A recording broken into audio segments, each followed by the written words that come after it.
Hello and welcome to my channel. My name's Ali and in today's video I'm talking about the top reasons why chinchillas get rehomed. Now this video isn't to shame people that rehome their chinchillas at all, as I think rehoming any animal is usually a very difficult decision and not one that's taken lightly, and in the vast majority of circumstances it is in the best interests of the animal. The intention with this video is to get people thinking before they even consider getting a chinchilla, in the hopes it reduces the amount of chinchillas in rescue centres. I am looking into doing another video exploring what the current state of affairs is with regards to chinchillas in rescue centres around the world, but that is a video for future maybe.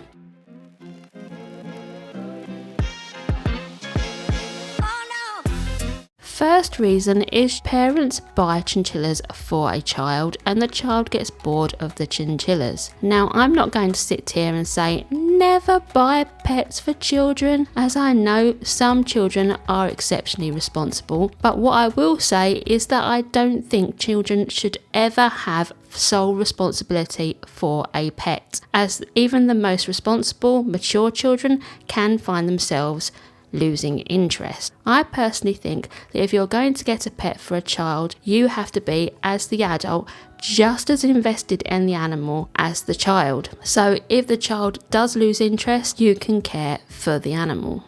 Now, if you have no interest in caring for the animal, or it's an animal that you wouldn't choose yourself as a pet, then just do not get the animal in the first place. Find a pet that both you and your child have interest in, so if the child does get bored, you won't mind taking care of it yourselves. For example, this is just an example. If your child wants rats, but you are scared of rats, don't get rats. If your child gets a tarantula, but you don't like spiders, don't get a tarantula. If your child wants a snake, but you don't think you could handle looking after a snake, do not get a snake. You both have to be invested, because if the child does get bored, it has to be down to the parents to take responsibility of that pet. So if you do not like chinchillas yourself, do not get your child a chinchilla. You have to be just as invested as the child in the care of that chinchilla.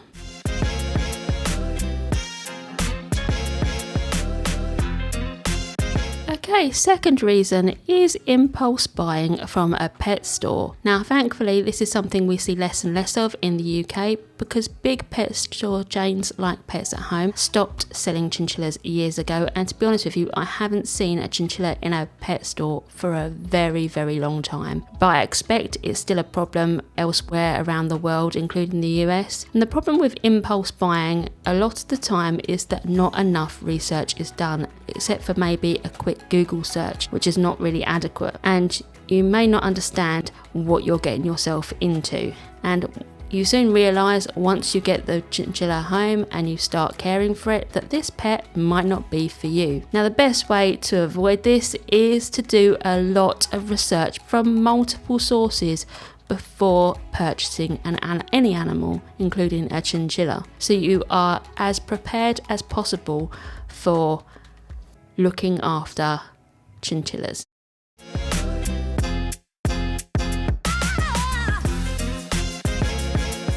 Okay, next one, seeing viral videos of chinchillas and people thinking this is what chinchillas are actually like. Now, there is nothing wrong with cute videos of chinchillas holding things, of chinchillas being exceptionally still, of chinchillas wearing hats. These are cute, funny videos. However, the problem is that people may think this is how chinchillas behave normally, and for the vast majority of cases, this is not typical behaviour. For example, a lot of chinchillas do not sit still. They are on the go constantly, and a lot of chinchillas will not tolerate being handled. They just do not like it at all. And many chinchillas are skittish and will hide away during playtimes. The amount of comments I get on my videos personally telling me their chinchillas would never sit still and be held like mine do, and I have to remind people that I do have a lot of chinchillas, and the vast majority of my chinchillas will not tolerate being handled the way that some of my chinchillas do. So although some chinchillas do behave calmly and can be handled and do hold things and do all this stuff, a lot of chinchillas do not. And the trouble is that people get the impression that they've seen a cute video online and think, oh, I want a chinchilla because of that, and that can be a problem. So what's the best way to resolve this is not to say, oh, we shouldn't have these viral videos, because they're viral for a reason. They're viral because they're not typical behaviour. There's nothing wrong with them at all. And what I would say to people is make sure you do your thorough research and ensure that you realise that this is not typical behaviour of a chinchilla and what you are likely to expect when you get your chinchilla home. So don't have your expectations are really, really high that your chinchilla is going to be this cute chinchilla that just sits there and holds things, and when it may not be. Your chinchilla may be a little firecracker basically that runs around the place all the time and does not sit still. So yeah, you've just got to manage your expectations with regards to owning a chinchilla, and as I say, that comes with doing lots and lots of research again.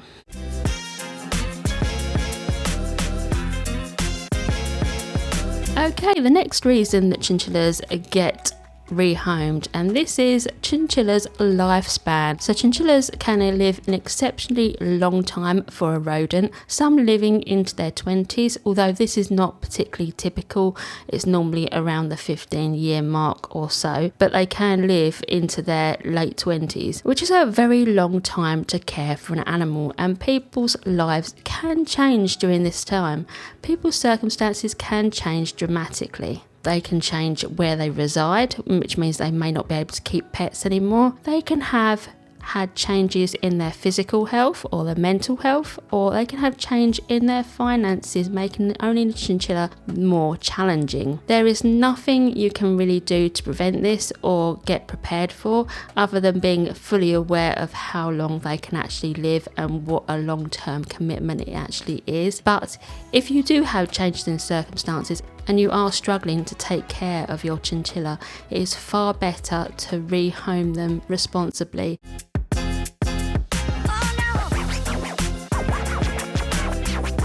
So the next one is having an allergy to the chinchillas, or the chinchilla's hay, or the chinchilla's dust. Now, having an allergic reaction to the chinchilla themselves isn't that common, but it can happen. It's not impossible. So if you've got allergies to, say, cats, dogs and rabbits, it might be worth testing yourself to see whether you are allergic by holding a chinchilla and handling a chinchilla before you actually purchase one, just to make sure that you haven't got any allergies to their fur. But equally, you may have allergies to their hay or their dust. If you're asthmatic, it may be worth avoiding chinchillas because they do have to roll around in dust, and if that's going to interfere with your breathing, then obviously you don't want that in your household. Same with hay. If you've got an allergic reaction to hay, then it's probably best not to own chinchillas because they do need hay in their diet. So yeah, that's another reason why they can get rehomed.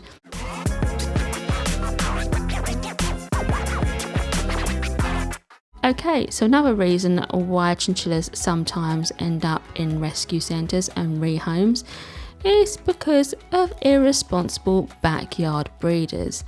Now, since COVID happened, there's been a massive increase in chinchilla breeders in the UK. And I don't know whether it's because people were bored during COVID lockdown or whether they thought they could make a bit of money during COVID lockdown, but it certainly seems to be a big increase in new breeders coming in.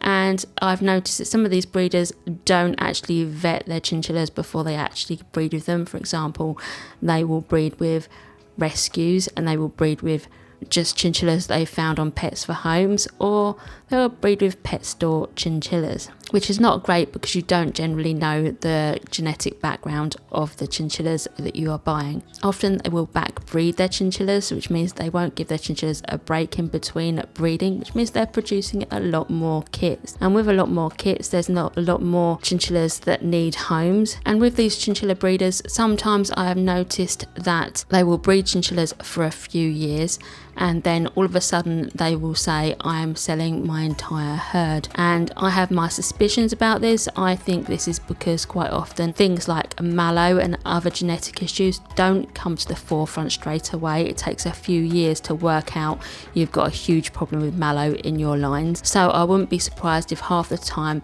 they have genetic issues and they have thought, I haven't got the money to deal with this, or I can't sell these chinchillas because they've got genetic issues, so they just get rehomed and put onto pet websites. Now, a little bit of a side rant about breeders. Now, just to clarify, I am a breeder, but I am reducing the amount of chinchillas I breed with every single year. This year I've had 12 kits born, and that's it for the entire year probably now. And I keep all my adult and retired chinchillas. I don't sell to many breeders. There's only a few breeders that I will actually sell to because I trust them and I have known them for years and years and years, and I trust that they know what they're doing. But I'm really selective about breeders that I actually sell to. But recently I found a lot of people come to me and lie to me. They say that they are looking for a chinchilla as a pet. They've got a pet home for them. They just want a pet. And we get into conversations, it's all very good, and I end up selling a kit to them. And I see posts on Facebook from these people, and I recognise the names, and it says things like, oh, I've just had some more kits born, and this one's been added to my herd, and all this kind of thing. And these people are flat out lied to me because they know that I will not sell to many breeders. And I just think, guys, if you want to come to me and ask for chinchillas for breeding with, please be honest with me, because chances are it's the reason why I'm selling some of these chinchillas is because they're not breeding quality. And these chinchilla breeders just go ahead and just lie to me. It's getting very, very hard to vet people because people lie so much and say they aren't breeding chinchillas when in reality, a couple of months down the line, I see, oh, they're on the breeders list now. Oh, it does annoy me. Just a little thing. Please, if you're wanting to get into breeding chinchillas, please be honest with the breeder and let them know that this is your intentions, because it's really starting to put me off breeding chinchillas full stop because the rehoming process, because so many people lie to me and I get quite angry about it. So yeah, that's a little side rant for you. Nothing to do with the video. I just thought I'd share that with you, my struggles that I've been having recently with regards to chinchilla breeders. But yeah, there's some of the reasons why a chinchilla gets rehomed. So this video isn't going to go into the reasons why chinchillas might not make the best pets for some people, because I do have videos on that already. This is more of a thing of why do they end up in rescue centres or end up being rehomed on pet websites. So yeah, so I hope you've enjoyed this video and I will see you in another one soon. Goodbye for now.